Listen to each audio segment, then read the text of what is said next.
que obtivemos junto à 17ª Coordenadoria de Saúde, que a Juricaba terá a vinda, já está confirmada a vinda de mais um médico cubano. A Juricaba já tem 2 médicos, virá o 3º médico. Um município pequeno, um município que está transformando a sua saúde pública com esse ingresso, né, desses médicos de fora, que traz uma nova forma de fazer saúde pública. Então, na área de abrangência da 17ª, nós temos 18 médicos já. Tem aqui Joia, Juricaba, Nova Ramada, Catuípe, Bicaco, enfim. E eu quero aqui deixar a minha tristeza e a minha indignação de que Ijuí não se inscreveu nas 5, não é uma só, nós tivemos 5 oportunidades, Ijuí não se inscreveu, não se habilitou em nenhuma etapa do Mais Médicos. Nós ouvimos todos os dias na imprensa problemas que, por mais que se faça, esses dias tivemos uma importante decisão da Secretaria Municipal de Saúde em implementar aquela questão da seleção de risco, ou seja, o paciente que chega...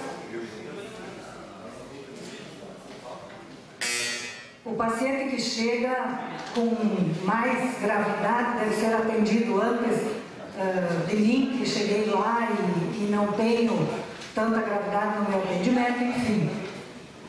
Apesar de que ainda existem muitas críticas, eu via nas redes sociais pessoas dizendo: poxa, só está eu e mais um paciente e eu já estou, portanto, ou ele ou eu estamos com um risco maior, mas eu já estou aqui há 2 horas esperando e não estou tendo atendimento. O que é isso?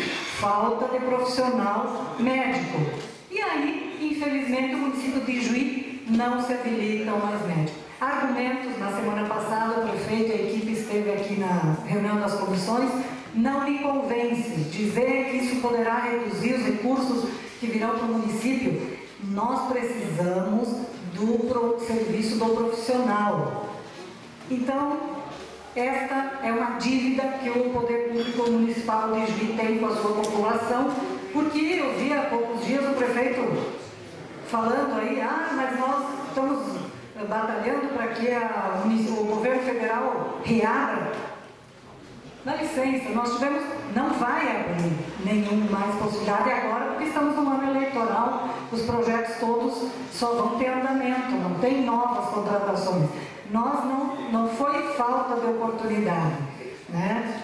Nós temos, então, poderíamos estar resolvendo um problema histórico do município de Ijuí. Mas aí acho que falou muito alto a corporação médica, que teve talvez a influência nessa decisão.